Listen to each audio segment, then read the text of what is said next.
Hello বন্ধুরা, আমি রাজেশ। আমি মৌমিতা। আমাদের দুজনেরই বাড়ি ওয়েস্ট বেঙ্গলে, কিন্তু কর্মসূত্রে আমি নেদারল্যান্ডসে থাকি। আর আমাদের বিয়ের পর এবার প্রথম ওর ইন্টারন্যাশনাল ট্রাভেল, ও নেদারল্যান্ডসে এসছে আমার সঙ্গে থাকতে। আমরা দুজনেই ঘুরতে খুব ভালোবাসি। আজকে আমরা যাচ্ছি ব্রাসেলস, বেলজিয়ামের ক্যাপিটাল।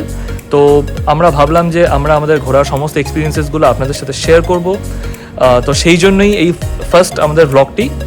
আমরা আমাদের নতুন ইউটিউব চ্যানেল স্টার্ট করছি। আশা করি আপনাদের সবার ব্লগগুলো খুব ভালো লাগবে। আর এটা আমাদের ফার্স্ট ব্লগ, আমাদের একদমই কোনো এক্সপিরিয়েন্স নেই। তো আমরা যদি কোনো ভুল ত্রুটি করে থাকি আপনারা অবশ্যই প্লিজ ক্ষমা করে দেবেন। আমরা চেষ্টা করবো ইমপ্রুভ করার। আর অবশ্যই আমাদের চ্যানেলটা সাবস্ক্রাইব করবেন। আশা করি ব্লগসগুলো আপনাদের খুব ভালো লাগবে। আর ব্লগসের সাথে সাথে আমাদের মিনি ব্লগস প্লাস রিলসও থাকবে চ্যানেলে। তো আশা করি সবার খুবই ভালো লাগবে। Thank you, keep supporting, bye bye. আমাদের ট্রিপটা বেসিক্যালি ডে ট্রিপ ছিল, তাই অনেক ভোরবেলায় ঘুম থেকে উঠে রেডি হয়ে বেরিয়ে যেতে হয়েছে। ব্রাসেলস বেশি দূর না নেদারল্যান্ড থেকে, বাসে ওই 3 থেকে 4 ঘন্টা মতো লাগে। সকালে ওয়েদারটা খুবই গ্লুমি ছিল, আমরা একটু নার্ভাসই ছিলাম, বাট ফর্চুনেটলি বৃষ্টি হয়নি। ওয়েদারটাও বেশ ঠান্ডাই ছিল, তাই হালকা একটা হুডি ক্যারি করেছিলাম। আমাদের ফ্লিক্সবাস স্টেশনটা উট্রেক্ট সেন্ট্রাল স্টেশনের পাশেই, তাই খুব একটা প্রবলেম হয়নি যেতে। তাও আমরা একটু আগেই পৌঁছে গেছিলাম। যাক, ফাইনালি বাসটা এসে গেছে। বাস আসতেই পাসপোর্ট চেকিং করিয়ে রাজ উঠে পড়েছে সিট নাম্বার খুঁজতে। তো বাসটা ছেড়ে দিয়েছে, আর কখন যে চোখ লেগে গেছিল বুঝতেই পারিনি। যাই হোক, ভালোই হলো, এক ঘুমেই ব্রাসেলস পৌঁছে গেলাম।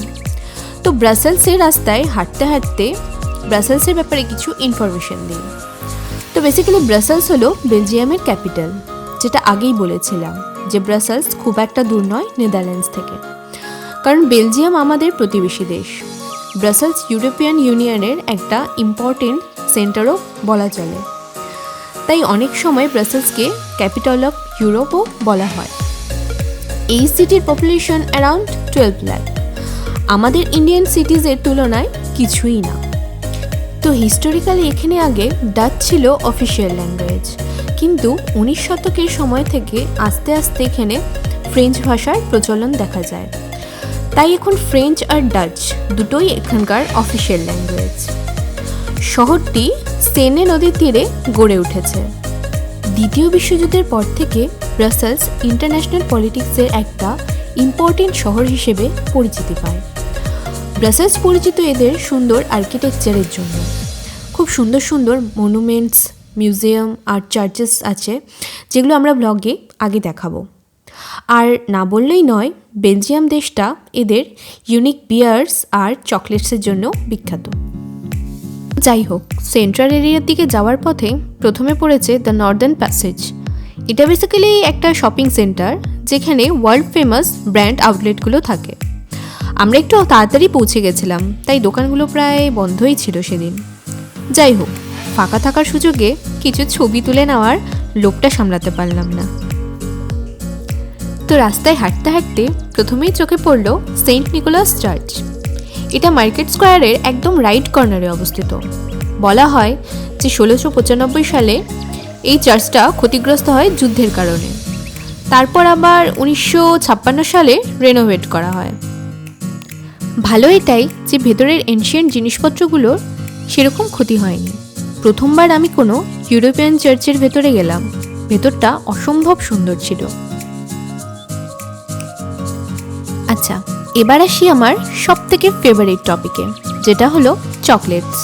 আগেই বলেছিলাম যে বেলজিয়ান চকলেটস ওয়ার্ল্ড ফেমাস, তাই যখনই চকলেট শপ দেখতে পেলাম এক্সাইটমেন্ট ধরে রাখতে পারলাম না।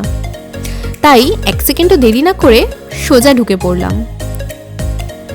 আর রাজ তো বেলজিয়াম আগেই এসছে, তাই ও জানে কোন চকলেটসের কীরকম টেস্ট। তাই চকলেট চুজ করার দায়িত্বটা আমি ওর উপরেই ছেড়ে দিলাম। এখানে আবার কমপ্লিমেন্টারি চকলেটস টেস্ট করতেও দেওয়া হয়। সত্যি বলতে অসাধারণ খেতে, মুখে দিতেই মেল্ট হয়ে যায়। আমরা ইন্ডিয়াতে যেসব চকলেটস খাই সেগুলোতে অনেক এক্সট্রা অ্যাডেড সুগার থাকে, কোকোর পরিমাণ কম থাকে, বাট এখানে চকলেটসের রিয়েল টেস্ট পাওয়া যায়। তো 3 প্যাকেট চকলেটস কিনে বিল করে আমরা চলে গেলাম আমাদের নেক্সট ডেস্টিনেশনে। তো ফাইনালি আমরা পৌঁছে গেছি বেলজিয়ামের সিটি স্কোয়ারে। এই জায়গাটার নাম হলো গ্র্যান্ড প্লেস। এখানে পৌঁছে আমার ফার্স্ট এক্সপ্রেশন ছিল জাস্ট ওয়াও। জায়গাটা ব্রাসেলসের মোস্ট ইম্পর্টেন্ট ট্যুরিস্ট ডেস্টিনেশন হিসেবে মানা হয়। এটা ইউনেস্কো ওয়ার্ল্ড হেরিটেজ সাইটের সম্মান পেয়েছে 1998 সালে। এখানকার একটি উল্লেখযোগ্য বিল্ডিং হলো মেইজন ডু রয়, যেটা ইংলিশে বলা হয় কিংস হাউস। আর এখন ব্রাসেলসের সিটি মিউজিয়ামটাও এখানে অবস্থিত।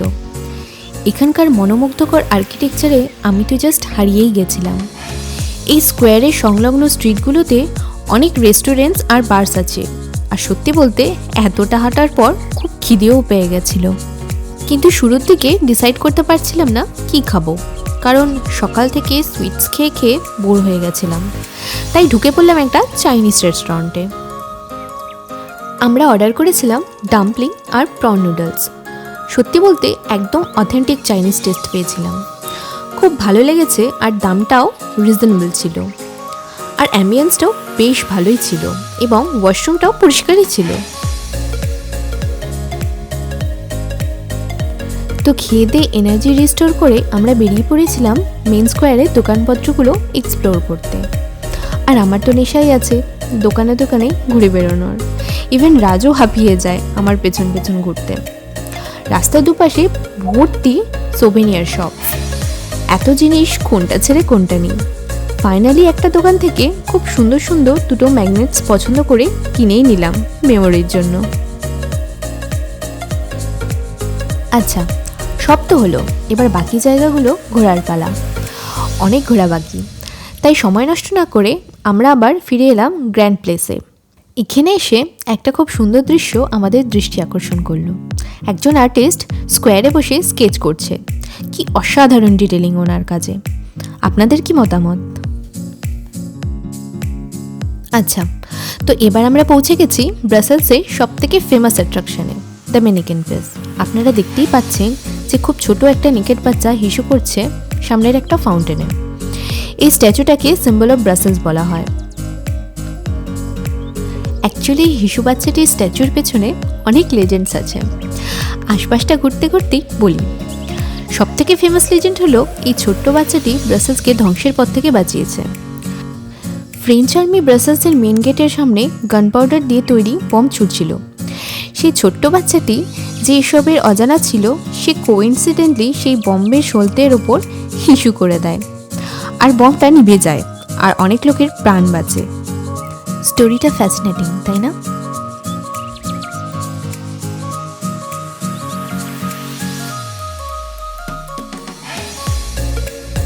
ও হ্যাঁ, আরেকটা জিনিস না দেখালেই না।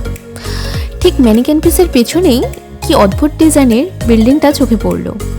রং বেরঙের সাইকেলগুলো দেওয়ালের গায়ে যেন আঠা দিয়ে লাগানো।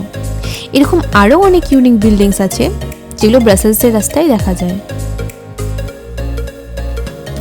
তো আমরা ডিসাইড করেছিলাম যে সব কয়টা জায়গায় পায়ে হেঁটে ঘুরবো। রাত যেহেতু সব জায়গায় মোটামুটি চেনে, তাই আজকে ও আমার ট্যুর গাইড। এরপর ও আমাকে একটা খুব সুন্দর চার্চের ভেতরে নিয়ে গিয়েছিল, যেখানকার পিয়ানো মিউজিকটা মনে অদ্ভুত শান্তি দিচ্ছিল। আই ফিল সো কাম।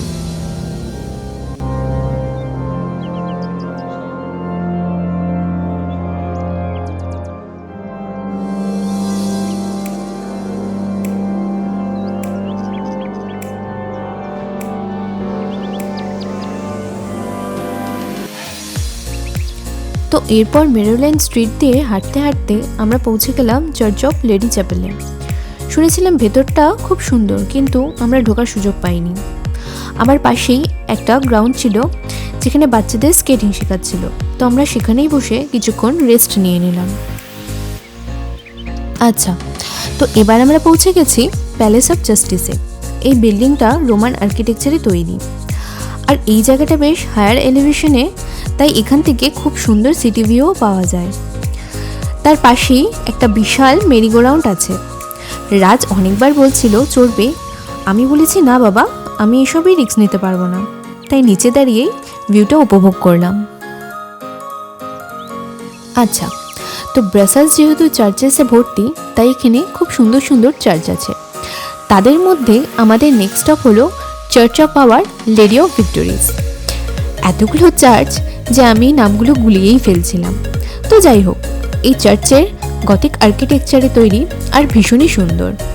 পাশেই ছিল একটা খুব সুন্দর ফ্লাওয়ার গার্ডেন, যার নাম স্কোয়ার দু পেতিত, যেখান থেকে চার্চের ভিউটা আরও সুন্দর লাগছিল। আর আমরা একটু টায়ার্ডও হয়ে পড়েছিলাম, তাই সেখানেই একটু রেস্ট করে নিলাম। তো একটু রেস্ট নিয়েই আমরা আবার অ্যাটোমিয়ামের পথে হাঁটা দিলাম। পথে যেতে যেতে একবার একটা চার্চ পড়লো, যেখানে আবার একটা ক্রিশ্চিয়ান ওয়েডিং দেখারও সুযোগ হয়ে গেল আমার। ছোটবেলা থেকে ইচ্ছে ছিল যে আমি ঠিক এভাবেই হোয়াইট গাউন পরে ওদের স্টাইলে বিয়ে করব। বাট সব ইচ্ছে তো এক জীবনে পূরণ হয় না, তাই মনে দুঃখ নিয়েই মুভ অন করে চলে গেলাম। তো আমাদের মোটামুটি সব ইম্পর্টেন্ট জায়গাগুলো কমপ্লিট, যেগুলো আমরা প্ল্যান করে এসেছিলাম। শুধু বাকি অ্যাটোমিয়াম, যেটা না দেখলেই ব্রাসেলস আসা বৃথা। আর গুগলে চেক করে দেখলাম যে অ্যাটোমিয়ামটা 7 কিলোমিটারের মতো দূর। আমরা অলরেডি 14 থেকে 15 কিলোমিটার হেঁটেই নিয়েছি, তাই শরীরেও আর একটু এনার্জি নেই। তাই আমরা আমাদের সংকল্প ভেঙে মেট্রোতে যাওয়াটাই ডিসাইড করলাম। মেট্রো স্টেশনটাও অ্যাকচুয়ালি 1 কিলোমিটার দূরেই ছিল, তাই সেটুকু পায়ে হেঁটে যেতেই হবে, আর কোনো উপায় ছিল না। তো যেতে যেতেও আমরা খুব সুন্দর একটা মার্কেটের ভেতর দিয়েই গেলাম। যেহেতু রাতের বাসেই ফিরতে হবে, তাই স্কেডিউলটাও খুব টাইট ছিল, সেজন্যই সেরকমভাবে ঘুরে দেখতে পারিনি। যাক বাবা, ফাইনালি মেট্রো স্টেশনে পৌঁছলাম। তাড়াতাড়ি টিকিটটা কেটে ভেতরে ঢুকে গেলাম। মেট্রো আসতে আর মাত্র 3 মিনিটে বাকি ছিল, তাই একদম পারফেক্ট টাইমে আমরা পৌঁছেছি। এই মেট্রোটা মিস হয়ে গেলে আবার নেক্সট মেট্রো 1 ঘন্টা পর ছিল। তো যাক, এত স্ট্রাগলের পর ফাইনালি আমরা পৌঁছলাম অ্যাটোমিয়ামে। ওই যে দূরে স্টিলের বলগুলো দেখতে পাচ্ছ, সেটাই অ্যাটোমিয়াম। তাহলে ফাইনালি 7-8 কিলোমিটার হাঁটার পর আমরা অ্যাটোমিয়াম পৌঁছালাম। এমনি দূর থেকে দেখে কেমন লাগলো? আশাটা সার্থক হলো। তাহলে তো সব থেকে বড় আমরা ভুল করেছিলাম যে আমরা ভেবেছিলাম যে আমরা হেঁটে মোটামুটি কভার করে ফেলবো। এটা ডিস্টেন্স ছিল মোটামুটি 7 কিলোমিটারের মতো। তো প্রথম দিকে আমরা প্রচণ্ড এনথুজিয়াস্টিক ছিলাম যে না, আমরা হেঁটে অ্যাটোমিয়াম পৌঁছে যাবো, কোনো অসুবিধা হবে না। কিন্তু মোটামুটি 3 থেকে 4 কিলোমিটার হাঁটার পর আমাদের পা জবাব দিয়ে দিয়েছে, মাঝে মাঝে কোথাও উঁচু কোথাও নিচু। তো ফাইনালি হ্যাঁ, তো শেষমেশ হাঁটতে না পেরে আমরা মেট্রো নিয়ে ফাইনালি আসতে হলো। তো আমাদের যে হেঁটে আসার অ্যাটোমিয়াম হেঁটে আসবো সেটার ব্যাপারটা আমরা কমপ্লিট করতে পারলাম না, চ্যালেঞ্জটা। আর ছবিটা দেখে বুঝতেই পারছেন যে স্ট্রাকচারটা একটা অ্যাটমের মতো দেখতে, তাই এটার নাম অ্যাটোমিয়াম।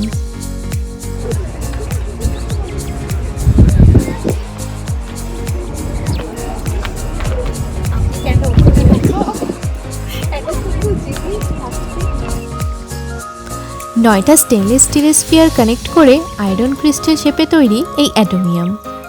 এর হাইট 102 মিটার।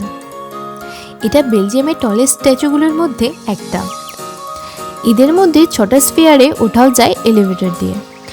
সব থেকে ওপরের স্ফিয়ারে একটা সুন্দর রেস্টুরেন্ট আছে, যেখান থেকে গোটা ব্রাসেলসের প্যানোরামিক ভিউ দেখা যায়। কিন্তু আমাদের পৌঁছতে একটু দেরি হয়ে গেছিল, তাই আমরা টপে উঠতে পারিনি। তাই অগত্যা বাইরে থেকেই এই মডার্ন আর্কিটেকচার বিউটি উপভোগ করলাম।